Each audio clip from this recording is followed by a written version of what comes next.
Hi, this is Carl with Assisted Living Facility Rookie. We have a familiar face as a guest here. How are you doing? And can you introduce yourself again?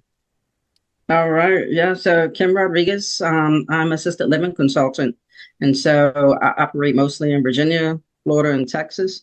Um, and so just providing one, whether it's real estate investors, ways on them how to maximize and things like that, or whether it be owner operators.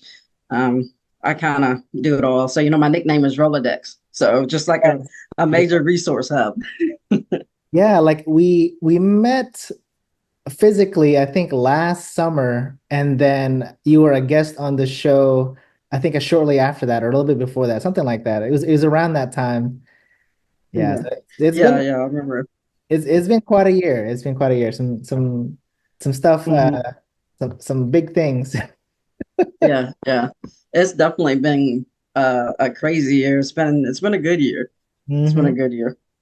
And so Like so you're definitely, like an essential to me, like an essential piece to the assisted living facility like puzzle. Like, you're a consultant and kind of a lot of other things as well. There's a lot of consultants out there, but I always tell people, hey, you need a consultant with experience and one that actually just won't take your money and like tell you like generic stuff. So you're the one I always point to. So I'm glad like, we connected that way. yeah, like I told people definitely for them to do their due diligence, Yes. I mean for them to check. And I tell people, I mean, it's the same thing. We don't accept all clients either, you Mm-hmm. know, and we will terminate contracts, we don't accept everyone. We screen them, Mm-hmm. so we're looking at, their social media, what they're posting and things like that. Because, relationships matter, you Yes. know, Yeah. relationships matter.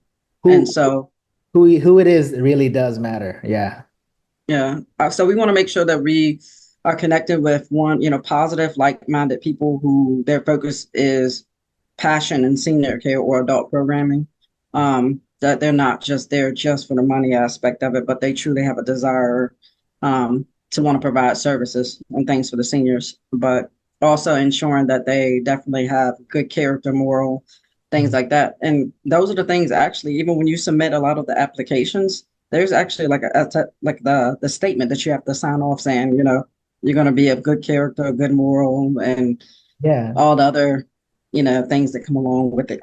I think I remember that in the SBA loan. It's like something about like good character. Yeah, yeah, yeah. So it seems like that's kind of like, the bottom line of pretty much how everybody wants to make sure they're connected to people that are doing good. Mhm. Mhm. Well, one of the main reasons that I wanted to bring you back was because you mentioned management, like it's come up a couple of times. I'm working with two buyers right now, and their main thing is management. How are they going to manage this? How can they even get help in the beginning, maybe to show them how to manage and then have them like back off if needed. That was kind of one of the things that I got asked, and I was like, well, I don't know anything about management. I don't even have an ALF myself. Hopefully soon, hopefully this month or the next month. Um, Mhm. but let me find someone that does and can tell us about management. So please, Sensei, teach us about teach us. So the management piece of it came up, it probably like 2.5 years ago. So, you have your big boxes, which is going to be your 17 and up, and then you have your 16 and unders. 16 and under is very tight. It's very tight in order to have a management company to manage for you because there's going to be a percentage that you're going to have to pay. What is a So fair percentage, by the way? Like when you talk to somebody that's in the management. 7 to 11. Okay, 7 to 11. All right. Sen Mhm. of the Of the gross. gross. Ooh, Of the gross. all right. Yes. So what happens is you usually have, for instance, you could think of the big box facilities. Let's think of like things that are branded, Commonwealth Senior Living, Brookdales, and things like that. Those are the management companies, or 5 star. Mhm. Most of those, most of those are the management company who put their name on the actual building. Okay. Okay. And then it's usually a difference of the owner. So Mhm. in terms of, but you won't know the owner unless you've seen their license and paperwork. Mhm. So that's how. most of the time it's the management company, and that's how they go about just buying out all of these different assisted livings. They just keep buying it because that's the management company. Wow. But then when you actually look at the actual entity who owns it, it's usually something completely different. But you won't see it unless you, it may be posted on the license. It does have to be posted on the license wherever the building is, the license that's on there. Mhm. Um, or somebody in the back office, like in terms of regulatory enforcement licensing, would be seeing it. Mhm. But so the management piece, we were kind of focusing on seeing how we could assist our 16 and under beds. Mhm. Right. We have so many investors who don't live in the area, but you find a really great deal. You've got fantastic staff, it works. But in terms of can you ensure, the management piece, the total operations. So there is there's a couple, well, partners. There's two partners that I was actually their inspector back in Virginia. Mhm. And I was their inspector, and they were regional directors for a very, very large assisted living. And so they were regional. So they ended up leaving there because they saw that there was a need for management. Mhm. They ended up leaving there and they opened their own management company. Wow. So what we have done is we have partnered together because now all the areas that I focus on is the same areas that they focus on. And a lot of people will find that for some reason, a lot of people who invest in Virginia Mhm. could automatically invest in Texas. So Oh, so there's a lot of major people, and we are consistently just flying back and forth from Virginia, more so Nova, the Northern Virginia area, like surrounded closer to DC. okay. But there are some large major timers, and they're consistently flying back and forth. And Mhm. so the management company, that's the same thing that they do. And then they actually own home health agencies, skilled nursing facilities, um, This is and they this is one manage. company like that owns all this. This is one company that So, owns. yeah, so they own the system. They manage them. Okay. Okay. And so they manage them all. So the way that things have been working in terms of for me, let's say that you bring me a facility for sale, Mhm. in which for us we get a lot of facilities for sale, Mhm. and we always have buyers, Mhm. right? But we need to figure out, okay, who's going to operate it. Mhm. So what we'll do is someone brings us the building, we find the buyer, and we add the management company. Okay. So it's kind of like the three of us companies are consistently always working together. That makes sense. Yeah. So they're involved in the front end of the actual transactions along with me. And so I typically am informed, like, ensuring the regulation aspects of it, but they're coming on usually 90 days prior to the actual release or actual of the sale and starting to take over. So they provide the entire placements, overseeing in terms of marketing, ensuring that your bed feels, having the strategies, the goals, they have the software, Wow. managing the actual staff. And then in terms of, I mean, I've been their inspector for almost 10 years. So, in terms of the regulatory aspects of it, I mean, they are very well versed on that as well. Mhm. Um, and so that's how we've been working together. The difference is in terms of the smaller 16 and under bed, because we can't fit that 7 to 11. So, what we have worked out on our end is 5%. Mhm. So, in terms of 16 and under beds, they can do 5%. However, in order to make it work, it must be 4 properties. It doesn't have to be your property. It doesn't have to be your. So let's say that I have 15 facilities, as long as there's four like within 30 miles of each other, Mhm. then they're able to do it and cut the cost at the 5%. That makes sense because there's four properties, it makes sense to place managers right in that geographic region. Okay. That might work. I mean, the Now, one also the other thing is it's going to cut your expenses of what you're going to pay for a manager. so regarding the manager, do they like fly the manager to run those four out, or like how does that work? Like, what's the logistics of it? So what we do what we do typically in terms of for the manager, right? We assign, so let's say that everybody who is staff who's actually working in the facility, right? Let's say that whatever, say they're direct support or care attendant, right? Mhm. You put a lead care attendant. The lead care attendant is going to be someone who's consistently on site as your consistent point of contact, Okay. right? You are paying your lead a little bit more than you're paying everybody else. Makes sense. However, you're still not paying the management or anything like that. Mhm. And then in terms of the management company, they send someone that's going to be on site. I think it's 2 days a week. Okay. Now, so for instance, most owners who actually, for their 16 beds, the owners are actually the managers, Yes, right?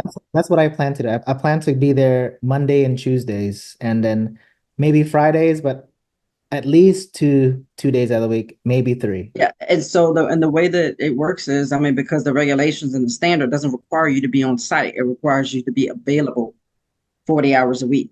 Hmm. So nothing about being on site, just being available. Hmm. So what they do is they can send that manager there at least 2 days a week Hmm. to actually oversee the actual operations, the paperwork, the billing. However, that point of contact, that 24-hour point of contact when staff call out and everything, it's still that one manager, Okay. but it will cut the cost. Let's say that you're paying $50,000 for a manager. Let's just say, you Yeah, know, like 54 and what we the can last do, school. Yeah, we were like, oh, 54, man. I don't know. that's that's that's a hard number. I have heard people doing that's a hard number. So what we do is we take that 50,000 and we divide it into four. Okay. So or 50, 75, whatever it is, we divide it into four. Mhm. It is easier if the facilities, it's easier if they know each other and if they're in agreement between owners. Let's say that you have two facilities here and 30 miles away, you know, a friend that has another two facilities or owns one and one. Mhm. And so it's easier to do it that way because everybody understands and they agree because Mhm. they know in terms of we have to have a minimum in that area. So it has to be a minimum of at least four. Mhm. And so if someone removes from the four, I mean, they're set up on 24-month contracts. Mhm. And so if someone removes from that four, I mean, they're still tied into that contract They have to because get. that's the only way we can make it work. So like, does it adjust? Like, if one of them leaves, does the 5% increase to cover what the cost? No, they're still tied in. They still have to pay it. Ah, okay. Okay. They're tied in. We can do so the most that we can do 12 month. Mhm. We can do a 12 month. But a 24 is safer because, for instance, we're going to hire that one manager. Yeah, You for two. know, we're going to hire that manager. That manager is going to be a RN. You know, it's going to be someone who is very familiar with assisted living. I mean, they're going to manage the day to day of those four facilities. Mhm. And so, let's say that that person has a 9 to 5 job, and when we pull them over, you know, what I'm saying we're going to at least guarantee them a year contract. Mhm. You know, but preferably, 24 months. So if that company has to close down or anything, it kind of puts the burden back on us because at that point we've already, we may have to remove that person who we've actually assigned as the manager. Now each building is going to have their own manager name. It's not going to be that manager. Mhm. So let's say your building would have your name, you as the actual manager that's posted. And Mhm. then you're going to have your staff that's your designated staff in charge, which is going to have, I usually put everybody in the building because whatever shift, things like that. Because in terms of an inspector, if I come in on a 3 to 11 shift and the person that works 3 to 11 is not there, then technically I can't cite you because it's not posted for that person. Mhm. So what I do is I put everybody's name in the building to ensure, not cited. But it would be your name on your building, my name on mine, and whoever the managers for the other two. They would be coming on site, ensuring the regulatory aspects of it. Because you think about it, the owners are technically the ones who are running the facilities anyway. They don't really need to be there Monday through Friday. You just need to be there to look at paperwork and ensure that operations and complaints and things like that, all of that is running smoothly. Are the Um, are they handling like if someone calls in? Because that's my main concern as well. Is like, what if someone calls in? Like, who covers? Is it the management company's going to take care of that, or? Correct. Oh It's wow. the full, correct. It's the full management because the person that is assigned in that location will live there. Mhm. Oh, okay. Like, So wait, that's why, live in the area or live in the facility? Like, no, they're going to live in that area. So oh, let's say that you do it in, let's say we do it in Sugarland. mhm. And Sugarland, Richmond, so it's going to have to be somebody who lives in the Sugarland, Richmond area. Okay. So they would pull that person, make them cover whoever didn't come in. Mm. So that person is the primary point of contact for all four facilities. Mhm. And so any complaints, but they're the primary point of contact, but they're not the ones who's handling. So in terms of if there's a complaint, it goes up to their corporate office. Okay. So, the manager is just the one who's working in the field, making sure everything is completely flowing. And then if there's a complaint from family, it goes up to the actual corporate office and they actually handle all of that. Any, you know, any licensing issues, any discrepancies, all of that actually is handled by the actual corporate, like their corporate office. Mhm. Um, so here in Texas, they have all of Houston area, and they are now in Dallas. Wow.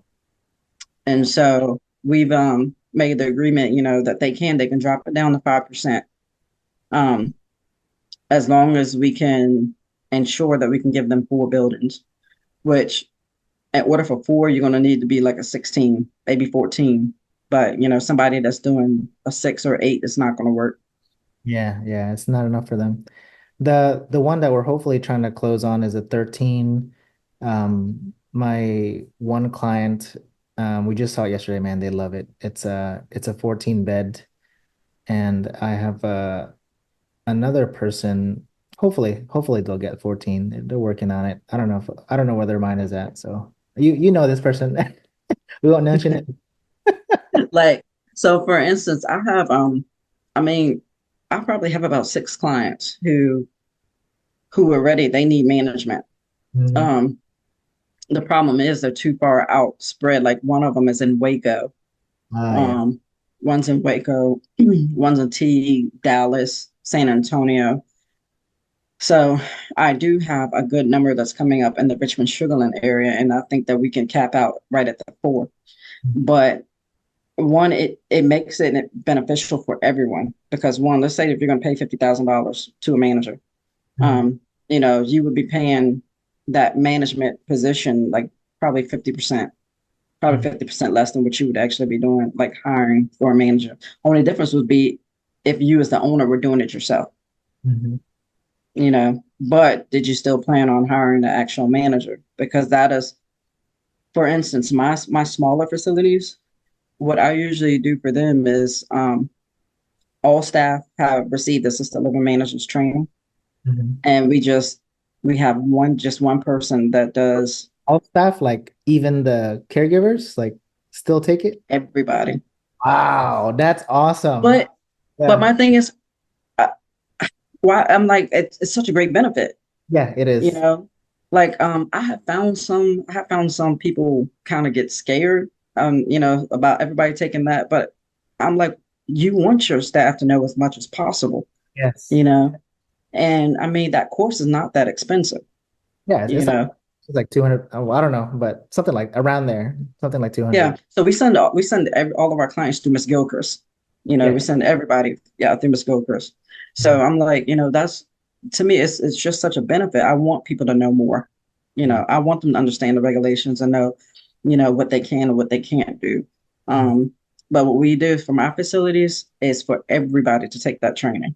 Mhm. And so, one, at any time somebody leaves, everybody's certified. Mhm. That's Two, it allows that yeah. everyone has a better understanding of the regulations.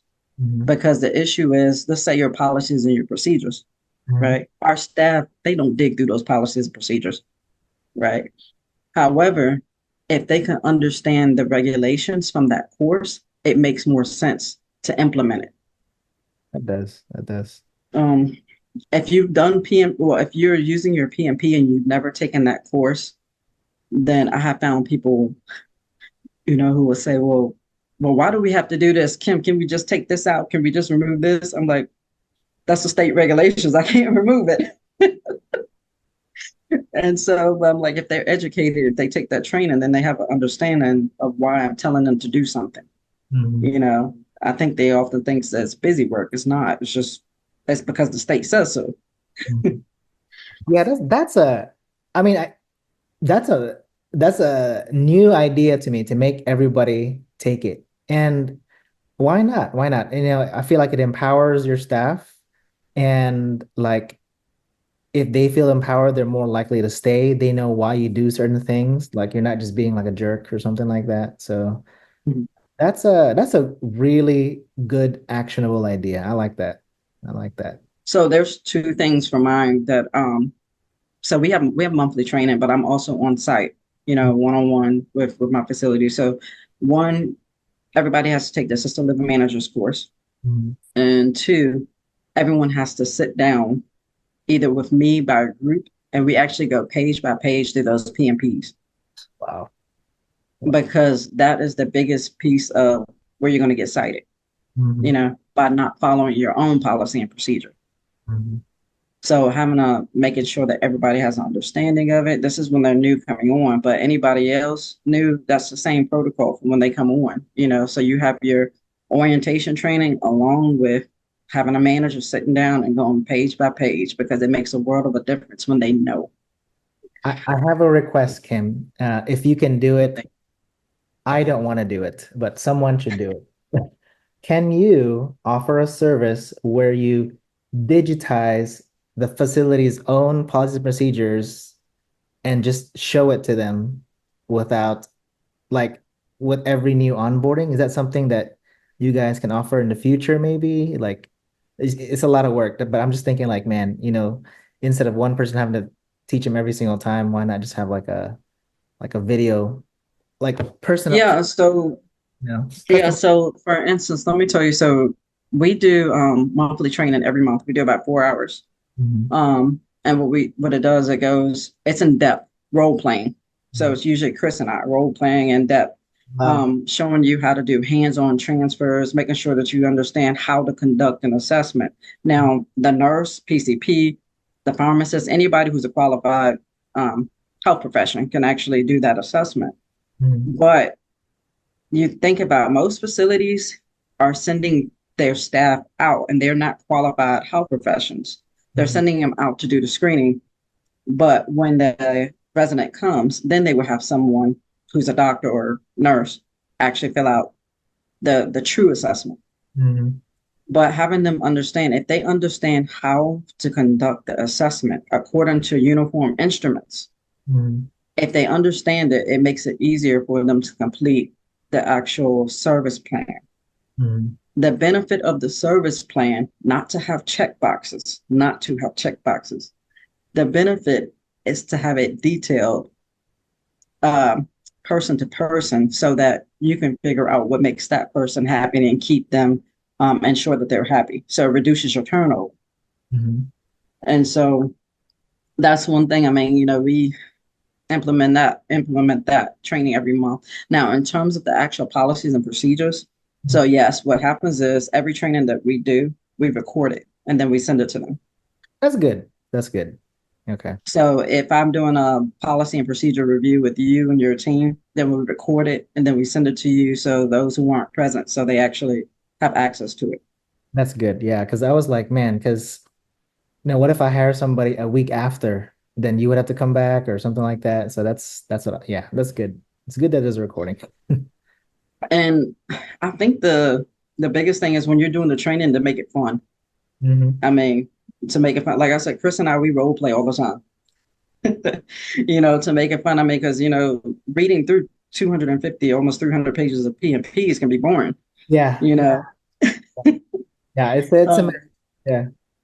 yeah. So what we try to do is, I mean, make it fun, but also get your staff to actually be involved, hear their feedback and things like that, and they're more appreciative. But also, we do it in the facility so it can be live and we can show them. This is what has to be here. This is what needs to be here. Mhm. Um, we also make it easy for our PMPs. We make sure that everything that actually goes in the facility, everything Mhm. matches the PMP. So all of our documents that you use in your records, the postings, all are basically from the PMP. So Mhm. what happens is it sets such a tickler to make sure that you don't miss anything according to what the PMP says. And so getting That's people to see how to utilize it and stuff, but it's simple. that's good. And then every month there's a training. So like it's not just like management. It's like empower. I like that. It's like empowering the staff every month with a new set of knowledge. So I like that. Yeah, and so our what we do is there's the first Sunday of every month. Mhm. Um, so those who clients who come like who are part of AOW or ever inclusive package, the first Sunday of every month, they have a 2 hour training. Mhm. And you know for the entire year what the training is gonna go over. I mean, I think last month we went over how to reduce your expenses in assisted living. Mhm. I mean, there are so many ways to truly cut the cost in the budgets, specifically with staffing that a lot of people don't utilize. Mhm. And so you can actually go and get a contract with most of the colleges around here, Mhm. or and actually use their nurses and allow them. That's going to be their internship. Wow. That's I'm like, there's so many resources that people do not use. Mhm. I need to And attend one of these classes. Uh I know it's like on a Sunday though. That's the thing, right? It's like every first Sunday, something like that, or um, so the main one is the first Sunday of every month. Sometimes every now and then when we see that there's a big need, then we'll do like a series. Mhm. But just the basic training is just the first Sunday of every month. Okay, okay. Man, this is a wealth of information, Miss Kim. I do want to be respectful of your time. How is the best way to reach you, and how is the best way to reach your management company? That's what I want to know. Like, Let's see. All right, so the best way to get in touch with like me or the management company or anybody, you can use our website, I um, which or is actionowgroup.com. When you go into the website, it's going to allow you to reach out to us. That's the best way. Or you can always email myself or Chris, um, Chris Triceri, which is C. Triceri, TRICERRI, put that in the at show. actionowgroup.com. Yeah. And so one, in order to get in touch or a hold of with them, because we set up the initial like appointments and things like that. And we oversee, so the management company, we oversee their manager. Okay. So the manager that would be assigned to those four facilities, AOW will oversee them. Mhm. Um, and so basically that's kind of who they're reporting back to. But everything else in terms of complete operations is still going back to their corporate. But in terms of us ensuring, accountability for them, then AOW, we oversee them. Okay. I actually have I will hopefully soon. If I sign up with y'all, I have a Kingwood 13 bed hopefully soon. Would I have to find the other three myself, or can I just say, hey, I have one in Kingwood. Do y'all have three other people that I can partner with to avail of the management? I would likely already have some people too. They're probably waiting. Okay. Um, so I think if you were to say, "Hey, I have something," then at that time I could reach out to the other ones Mhm. um, that I had been waiting and to see, "Hey, is this a good time? This is something that works," and then we can go ahead and build, contract. Then it doesn't take that long. And you said 60 days out, you guys come in and do all the stuff like, hmm So it's going to take a minimum of 60 days between the training of that new person, getting them acclimated and everything. Um, so yeah, given at least 60-day notice. But also I tell most of the time it's doing the chow. Mhm. So most of the time it's doing the chow, and then I tell give us 60 days prior to, your your sale, prior to your sale in order to have that management come in.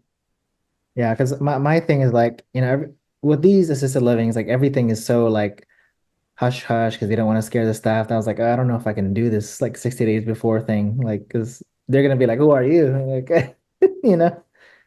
Yeah. I have not found a facility yet that will tell their staff or or the residents before the sale. I have not found anybody who wants to do that. No, Yeah, no. so they keep it all on the hush. Yeah, that's a okay. Well, I guess it's gonna be right at the first day of ownership. Hey, hello, guys. Days from now, we have someone training with us. So, Right. Now, so regulations, the facility does have to let the family know 30 days in advance. mhm. Um, 30 days in advance never happens.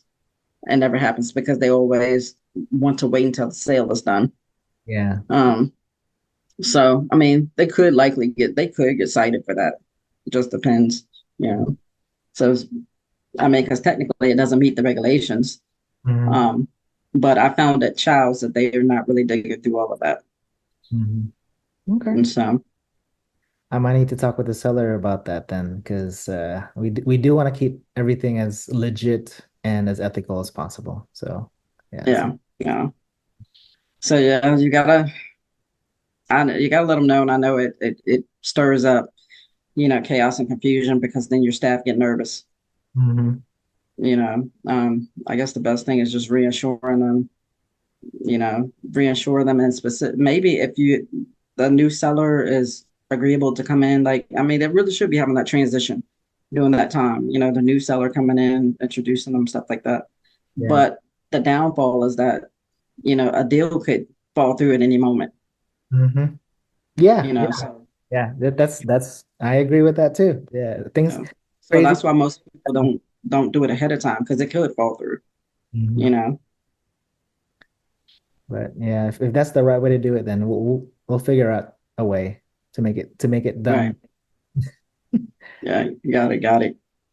Well, But yeah, so definitely we've been looking at a way just to I know that I had called around to like probably like 12 different management companies in Texas mhm. when we first got started to see who could take small 16 beds. Mhm. The larger ones, they won't take below 60, Wow. you know. So they won't take below 60. Um, and so, trying to figure out how do you make this work with, a growing need for these smaller 16 beds. Mhm. And that was kind of what we came up with. But having the management company that has the means and the ability because they have the computer systems, absolutely everything, Mhm. so um, makes it that they can still monitor things from a distance as well. That's really good. That gives me a piece that if ever I pull all my hair out and want to step away, I can just be like, "Hey, Kim, manage this, please," before I lose my. Yeah, I hear you. I mean, I think once you get in there and once everything has order and routine, then things are pretty easy.